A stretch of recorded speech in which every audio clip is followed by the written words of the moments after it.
All right, well, thank you for the invitation to share some of my experiences working with passive samplers. Hopefully, I can get through this pretty quickly. I've distilled a lot of different information from presentations we've given over the years to try to give you a general overview of passive samplers, and primarily I'm focusing on samplers for organic chemicals. There's also options for metals that I won't be touching on. So, for those of you that are maybe unfamiliar with passive samplers, I just want to give you a little idea of what they are. In the simplest terms, they're an abiotic device used to accumulate chemicals from the environment.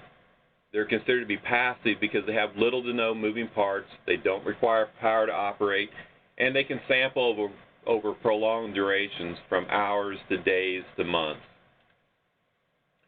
Passive samplers have some benefits over other types of sampling techniques. For most of this discussion, I'm referring to the use of passive samplers on water. However, there has been a lot of research using passive samplers for air, for water, and other environmental media. Due to the prolonged exposure in the environment, passive samplers can concentrate large volumes of water, sometimes tens to hundreds of liters of water, compared to what you would typically have in a 1 to 2 liter or less water sample that you would take by taking a grab sample as part of your normal monitoring protocols. Obviously, if you're comparing a 1 to 2 liter water sample to something that may be tens to hundreds of liters of water, you're going to be able to see chemicals at much lower concentrations with the passive sampler than you maybe would during your more traditional techniques. Data from some passive samplers can be converted into time-weighted average concentrations, which are a fundamental part of the ecological risk assessment processes. Passive samplers only sample chemicals which are truly dissolved in the medium that you're sampling and thereby considered to be readily bioavailable, which can be a mimic to an organism's exposure. So if we're talking about water, we're talking about chemicals that are truly dissolved in the water, not ones that may be sorbed to particulate matter, DOC, or something else. An advantage of using a passive sampler for prolonged periods is the potential to detect episodic events, such as a spill, a runoff event, or other sporadic chemical release, which may be often missed when you're going out and just taking traditional grab sampling types of samples. Since the passive sampler data is expressed as a time-weighted average concentration over that entire deployment period for however long that may be, the maximum concentration and timing of the event, of that episodic event, cannot be determined, but there is at least that increased likelihood that you're going to be able to capture some information that an event occurred. This picture here has a lot of different components, and I'll try to walk you through it. But environmental sampling typically falls in 3 distinct categories. You have your grab or discrete sampling, which is that single point of time, go out and collect your liter of water. You have composite sampling, which may be going out and doing multiple collections and combining that water into one sample, or maybe using some sort of auto sampler that is sampling the water at predetermined intervals. And the passive sampling, which is sampling over the whole period. This figure depicts the type of information that may be obtained from each sampling type. If you look along the bottom, what appears to be a couple peaks coming up from a baseline, don't confuse that with a chromatogram that you might get from your analytical lab. What this is showing is that change in concentration for a particular chemical over time, where you maybe, in this case, looks like there's 3 somewhat significant events where there was a spike in water concentration.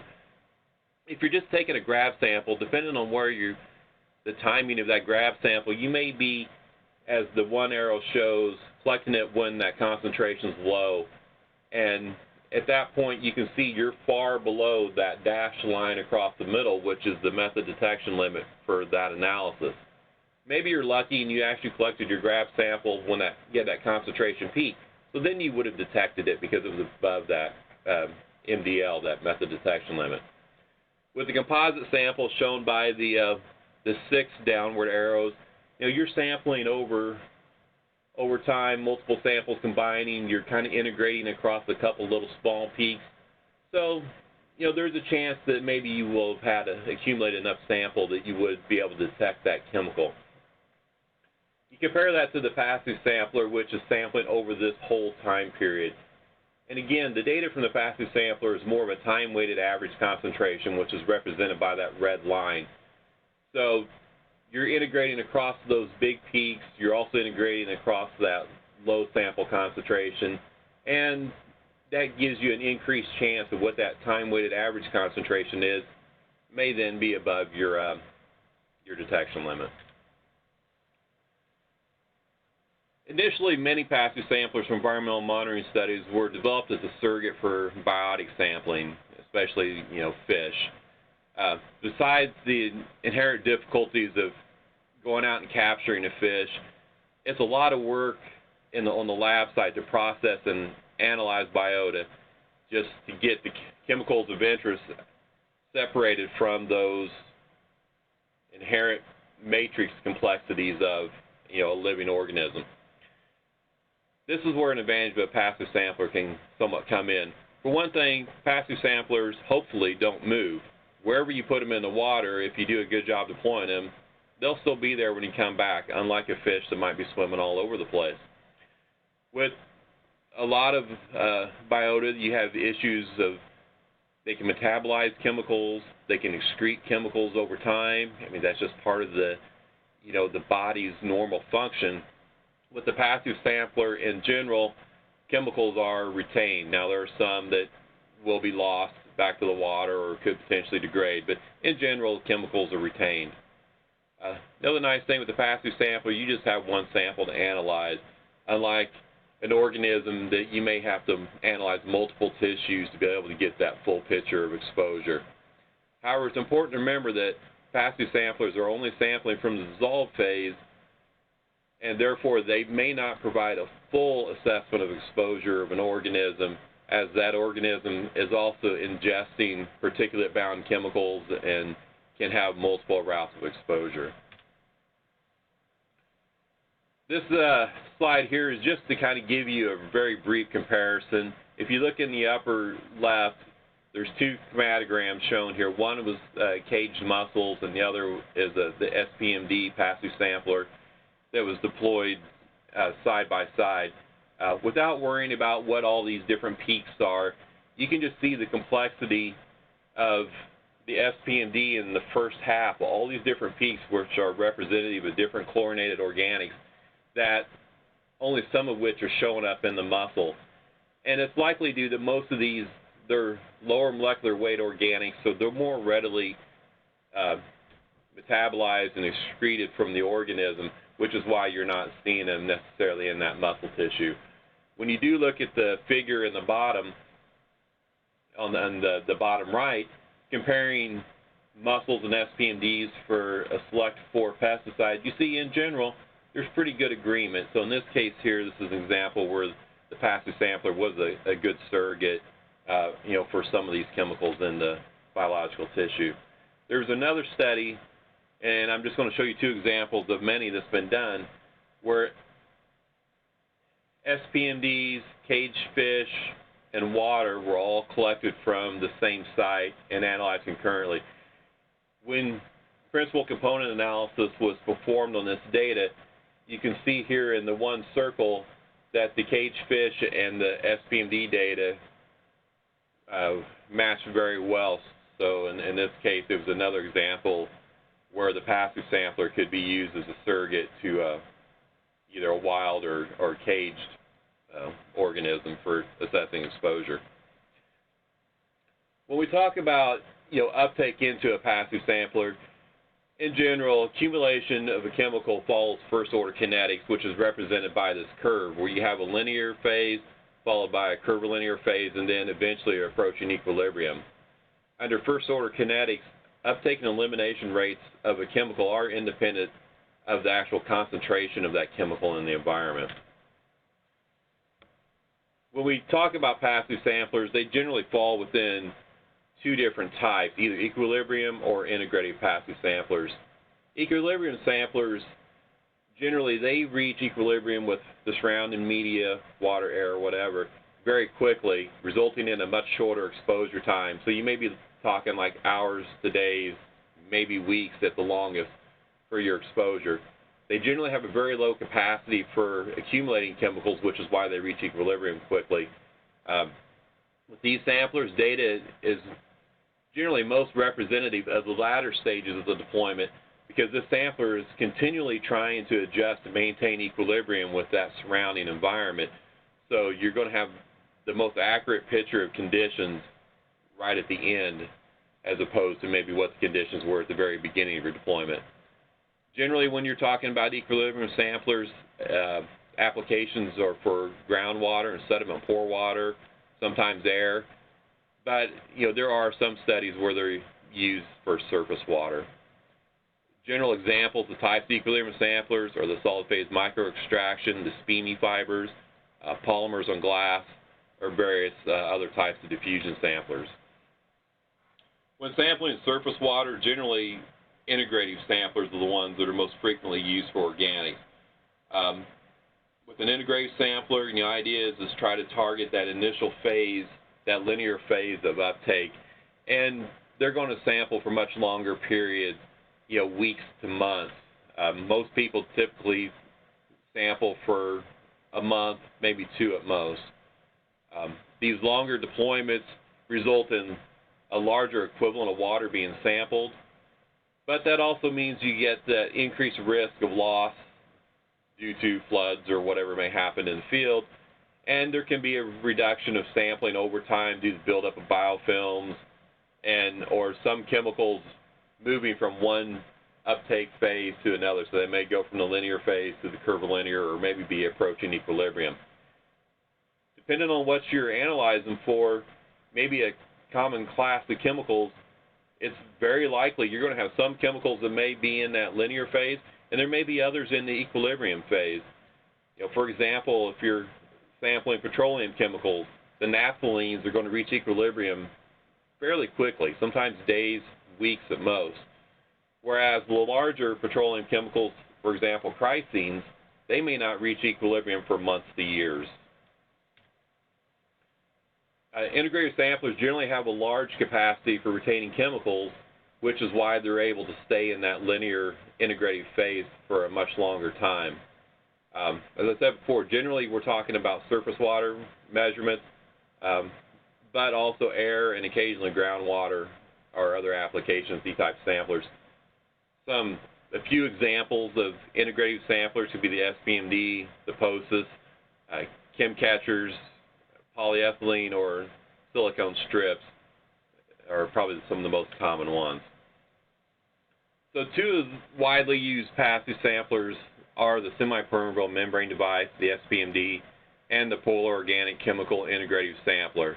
I'm going to tend to talk about these the most just because these were both developed by my group in USGS, but most of the concepts I'm talking about and the things that you should consider if you're wanting to do a passive sampler study is applicable regardless of the type of sampler. I may say SPMD, but if you're doing a polyethylene strip or you're doing some other type of sampler, the concepts are the same. The SPMD is a lay-flat polyethylene tube. It's pictured there in the top right, and it's filled with a neutral lipid triolein. It's designed to sample the non-ionic organic chemicals that have log octanol water partition coefficients, your log KOWs, that are generally greater than 3.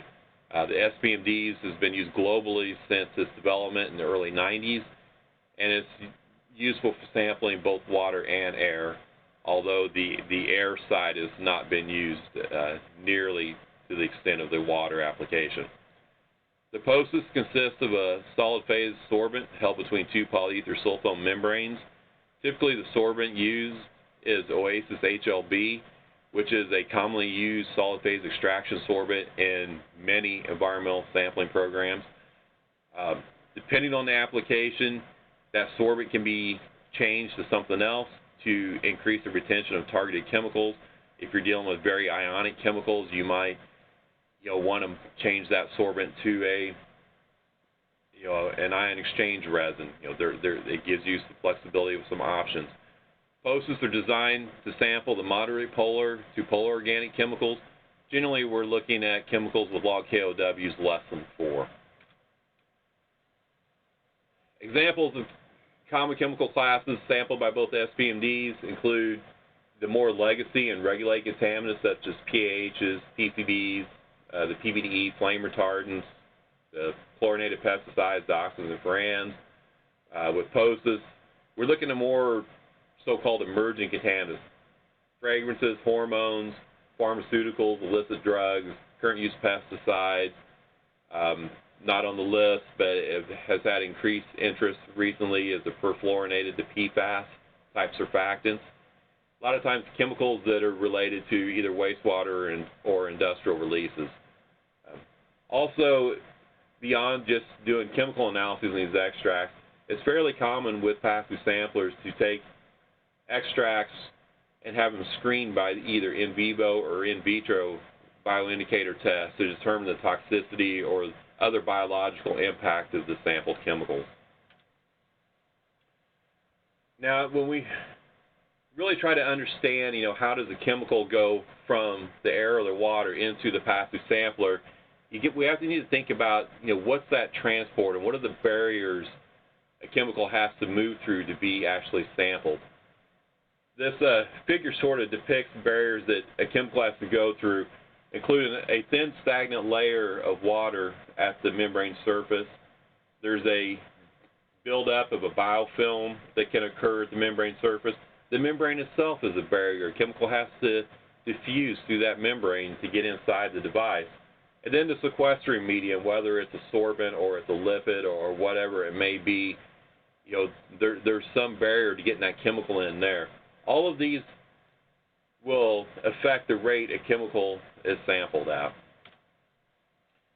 One of the ways we can account for the effect of those barriers, because especially that stagnant water boundary layer and that biofilm can change over time, is to use performance reference compounds, or PRCs. PRCs are added to the pass-through sampler during construction to measure the effects of the field conditions on sampling. Things like flow, temperature, buildup of biofilm, all of those can affect sampling rates. PRCs are chemicals that don't interfere with the final analysis. They are not present in the environment, cover a range of fugacity, meaning they have the ability to be released from the pass-through sampler over time, and preferably are compatible with the final analytical method, which will save on your analytical costs. It's common to use multiple PRCs in your study. That way, hopefully, you'll have at least one PRC, you'll have usable data. It's unfortunate if you only use one PRC and then there tends to be an interference right over that same peak and you can't get good data. So using multiple can help with that. A caution is if you're planning on doing some sort of bioindicator or toxicity testing with a particular sampler, don't add PRCs because oftentimes those PRCs may be toxic themselves. The PRC concept works as long as the resistance to transport across those barriers is the same in both directions, meaning it's an isotropic process to where the uptake curve of a chemical going into the sampler is the same as the loss rate or the deparation curve of that chemical coming out of the sampler. Essentially, you can think of it as a two-way door, and that chemical is passing through those same barriers regardless of which direction it's going. So why are PRCs even needed? Well, depending on the type of sampler you're using and the chemical of interest, sampling rates, or that rate a chemical is sampled from the water into your device, can increase tenfold due to changes in water velocity. You can see a fourfold increase due to changes in water temperature. Biofouling can result in a 3 to 4-fold decrease in sampling. And photolysis of some chemicals, especially PAHs, can occur, resulting in the loss of chemicals that may have already been sampled by your device. Photolysis isn't corrected for by PRCs, but oftentimes we recommend the addition of a photolysis marker, such as a per-deuterated dibenz anthracene, which is a large PAH that will only be lost from your device by photolysis. It's too big to be released by other means. in that initial PRC mix. That way, if you start seeing loss of that marker, then that gives you some information that potentially some of your other similar chemicals that are photosensitive may have degraded over time. So, do PRCs work in POCIS? Well, maybe. There's been some studies done in Europe, most of them have been in France, where they've shown PRCs have been successful for accounting for those field effects for a small group of chemicals, generally looking at polar pesticides. Most of their successes that I've seen in the literature have been related to the triazine herbicides, things like atrazine and so forth. The reason why this is a problem is sorption to a polymeric sorbent such as the Oasis HLB that's inside the POCIS is not an isotropic process. So chemicals are not released in general from that Oasis HLB at the same rate that they're picked up.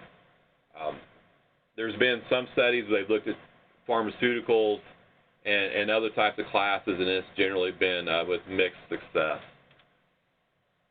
So now that we've talked about some passive sampler basics, let's talk about the practical side of designing a study. Before starting any study, there are questions you need to ask to determine the overall success of your study. First of which is whether or not a passive sampler is the best option to meet your goals. You know, passive samplers are sort of my passion, and I would love to think that they'll answer every question that you have, but in some cases, and sometimes in many cases, they are not the best option.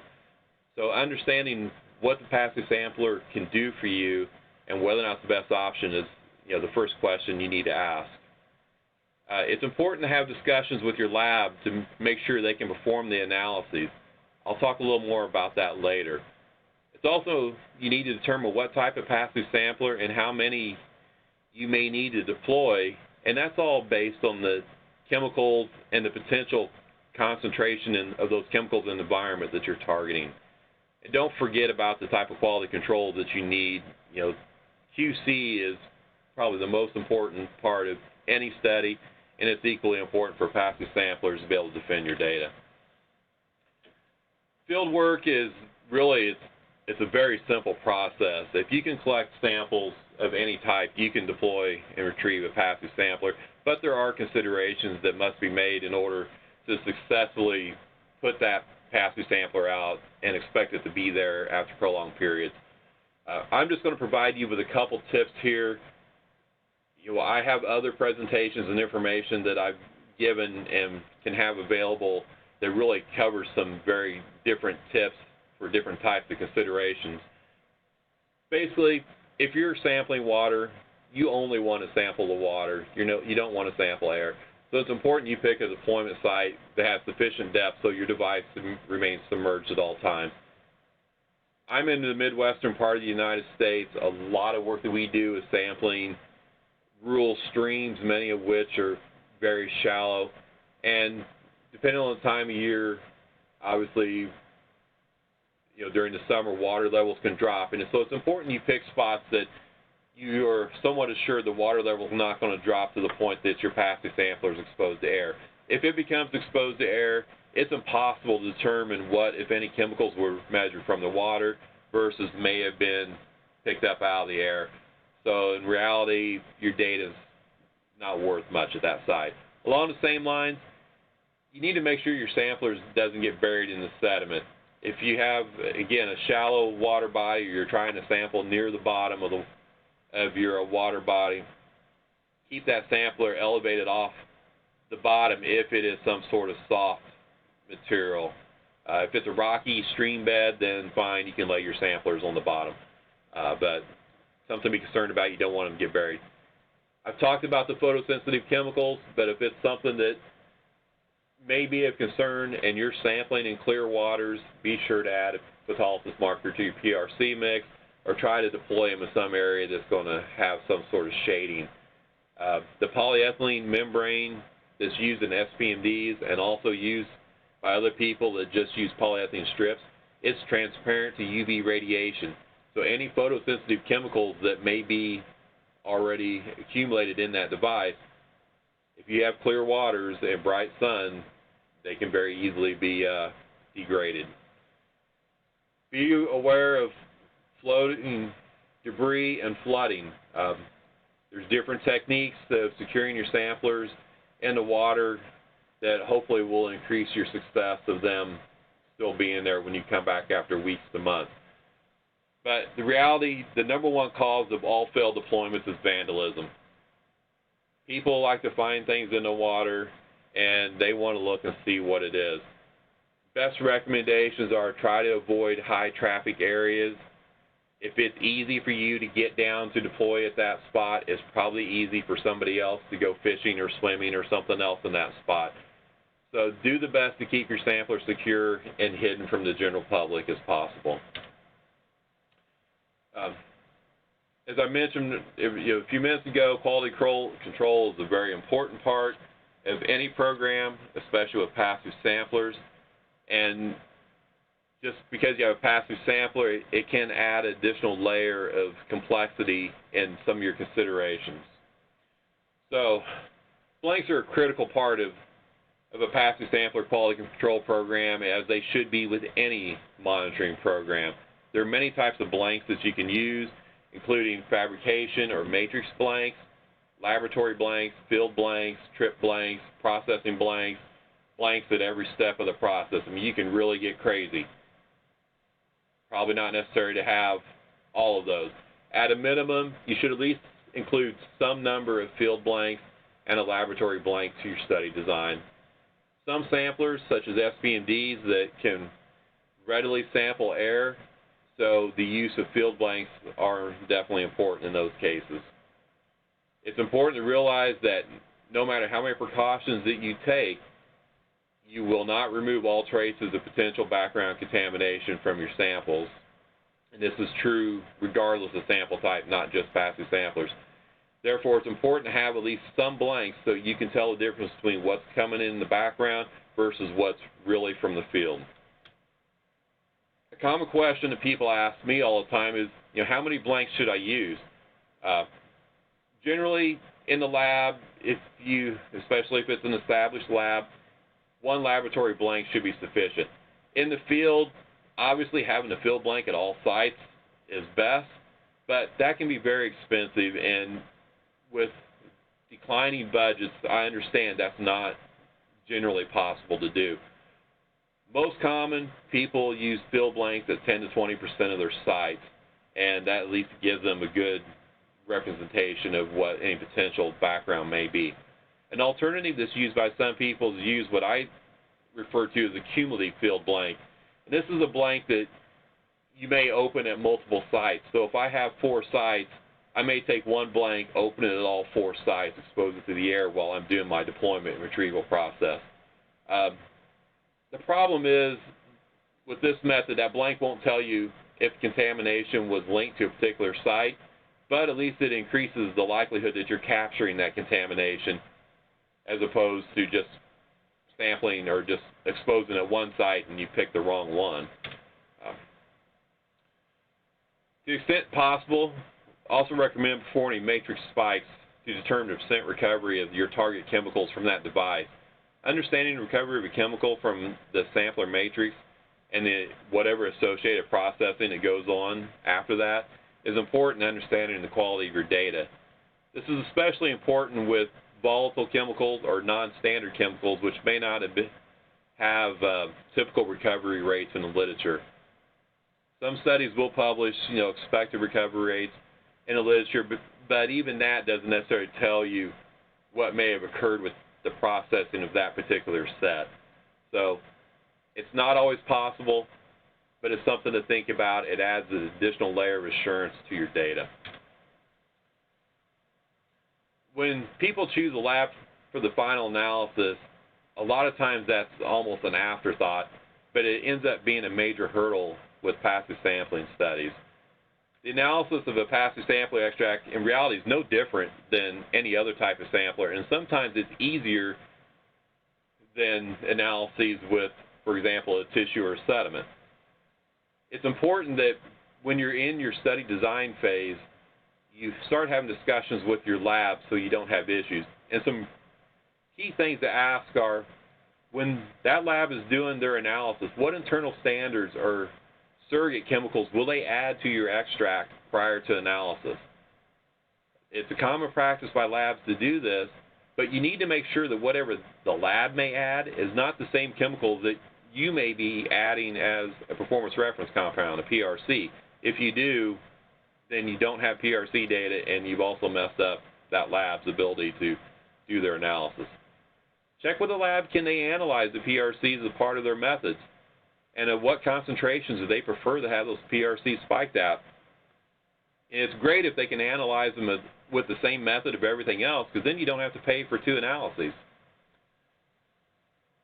Asking that question of what concentration the lab would like to have the PRC spiked at is important, because if you spike your PRCs at too low of a concentration in your device, then the lab will never be able to analyze them, and you're going to get all non-detects back. But on the other side, if you spike your PRCs at too high of a concentration, then the lab is likely going to have to do a dilution of your sample, and you might get charged for a second analysis. Having that discussion up front can help save you some time, money, and improve the quality of your data. Finally, discuss how your data is going to be reported. It's common for a lot of contract labs to be automatically set up. Their software is designed for analyzing water data, and it automatically reports data as nanograms per liter. For a passive sampler extract, a nanogram per liter doesn't mean anything. You know, it's per liter of what? I don't know what that is. The data that you need for your back from the lab to do your future calculations is have results reported to you as either nanograms per sample or nanograms per extract. Labs can do this, but it may require them to do an additional step or to pull that data from their instrument differently. So make sure you have that discussion up front so they're aware of that. So now that you've planned your study, you've done your field work, you got data back from the lab, what do? What's it all mean? I've touched on most of this already, but passive samplers are generally used to get presence and potential concentration information of chemicals in the environment. But in addition, they can be used to get that assessment of exposure of an organism to a chemical or mixtures of chemicals. You can get enriched extracts for additional testing and evaluation. There's a lot of information you can actually get from that sampler. But the reality for most of you, what you need for your job, that the question you really want is, what is that time-weighted average water concentration? And will that passive sampler get me that? So, in order to do this, there needs to be an understanding on the fundamentals of chemical transport into the sampler and the quality of the data, along with the uncertainties and any potential misinterpretations of that data. So with that, I'll talk a little bit about some of the methods to calculate those time-weighted average concentrations. With the SPMDs and data, these have been fairly well established. With other passive samplers, there's quite a bit of information available as well. I'd mentioned already, passive sampler uptake follows first-order kinetics. You have your 3 phases of uptake, the linear, curvilinear, and equilibrium.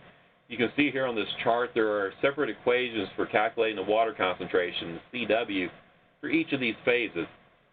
If you did not use PRCs in your passive sampler, then you're going to need to determine where you are for each chemical on this curve to be able to know which equation to use.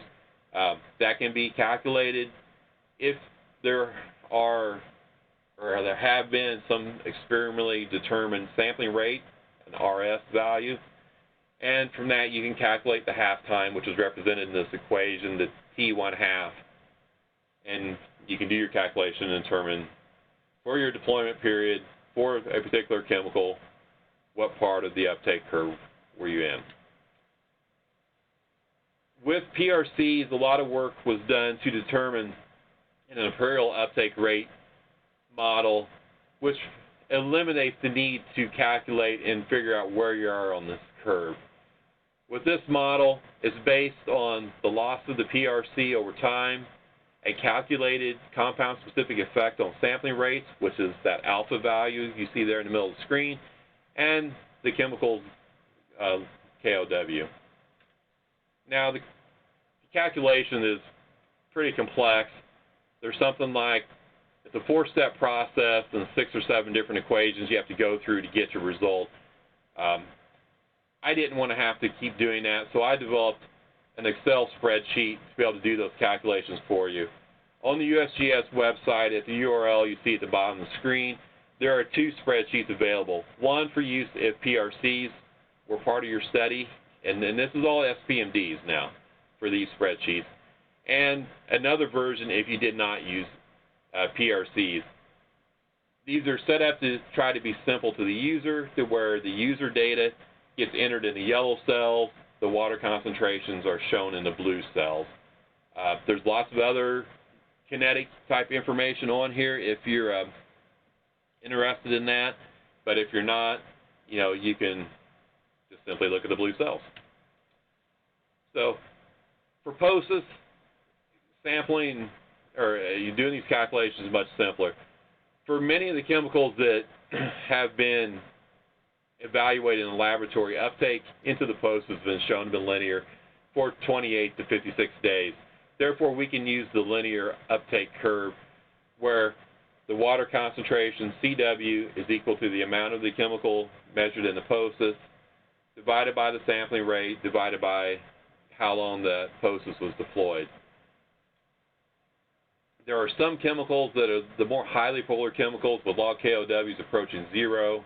You start getting more ionic type chemicals, where lab studies have shown these can tend to reach that curvilinear phase, that second phase of uptake, within a few weeks. But these chemicals have not been thoroughly modeled over time, so there's not a good understanding of really what their uptake kinetics look like. Now, as I mentioned just a minute ago, for POCIS we can use this basic linear uptake equation, but the real key here is that sampling rate, that RS value, and at the current time, sampling rates must be experimentally determined. There is a method that's been published to theoretically estimate sampling rates, but from what I've found, this method tends to underestimate the sampling rate, which thereby overestimates the calculated water concentration to a certain extent. When you look at the literature as of last year, there are approximately 350 chemicals which have published sampling rates. Of these 350 chemicals, there's a number of them that have multiple sampling rates. They've been part of multiple studies. You can see here just some general chemical classes, and pesticides and pharmaceuticals make up the majority of the chemicals which there have been published information. In general, sampling rates of chemicals in the POCIS range from 0.1 to 0.4 liters per day. If you want to make a rough estimate of a sampling rate, on average, or at least a median value for a sampling rate for chemicals in the POCIS, tends to be around 0.25 liters per day. There are some issues to consider when selecting sampling rates in the POCIS out of the literature. I would recommend, if you're new to this, to review either one or both of these review articles by Harmon or Boy and Chin. Both of them do an excellent job of discussing things to look for as well as potential pitfalls in using data from the literature. In general, if you're selecting a sampling rate from the literature to do some POCIS calculations, just don't grab a table and look at the number in the table and use it. You need at a minimum to kind of look at the exposure conditions and the time that data was generated by, and see how that matches your field conditions. Look and see if the POCIS being used in that study is the same as what you used in yours. A lot of studies outside the United States, especially in China, they make their own modified version of the POCIS using either different membranes or different sorbents. They're very good studies, but the POCIS is different, and it's not necessarily going to be applicable to the POCIS you would be purchasing here in the United States. And then also kind of look and see, how is that sampling rate determined? Is it based just on the sorbent or the whole POCIS, measuring what was in the sorbent plus the membrane? If it's the whole POCIS, those sampling rates may be higher, considering, the sorbent is, some chemicals will be measured in that membrane as well as the sorbent. Typically in the United States, we're only measuring what's in the sorbent, and there's some good reasons why analytically why we only look at the sorbent that I'd be happy to discuss at a different time. I've been telling you about all types of advantages of passive samplers, but there are limitations. Integrative samplers are designed to sample for weeks to months. They may not provide much of a benefit over just taking a couple grab samples if you're only concerned of a period of, maybe a couple days. Remember, episodic events only can be captured by a passive sampler, but you'll not be able to determine what the maximum concentration or the timing of the event. So if that type of information is critical, the passive sampler may not be the best option. And also, just remember, not all chemicals that you're interested in may be able to determine an actual water concentration, depending on the chemical, depending on the sampler type. It's very common when people do both traditional grab sampling and passive samplers together. They want to compare that data. That can be dangerous. It can lead to some misinterpretations.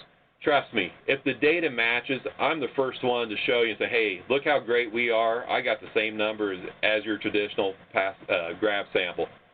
Reality, you're comparing apples to oranges. They're not the same type of sample. They don't necessarily mean or represent the same information. Unless you are taking multiple grab samples and covering that entire range of the passive sampler deployment, it's not reasonable to expect the data from a single point of time is going to be representative of an average concentration over weeks to months. Both techniques have benefits, but they should be considered complementary to each other and not necessarily interchangeable. I'm going to provide just a couple examples of some studies where these samplers have been used. And I say, don't compare the data, but here I am, I'm showing an example of where, we did compare data, and this was part of the USGS's Regional Stream Water Quality Assessment in 2013, where 100 sites across the Corn Belt in the Midwestern U.S. were sampled by both POCIS and grab samples, targeting approximately 130 pesticides and pesticide degradation products. During this study, there were repetitive weekly grab samples taken, so we do have somewhat of an idea of what the water may have looked like over time from the grab sample perspective, but again, it's still not a direct comparison. Overall, the POCIS generally detected more chemicals than the grab samples, and typically these were chemicals at that very low concentration range, so POCIS was able to get something that maybe was below detection limit on a typical 1-liter grab sample. There were 14 chemicals that had a high detection frequency in both sites, and in general, there was a good correlation between the relative magnitude of concentrations.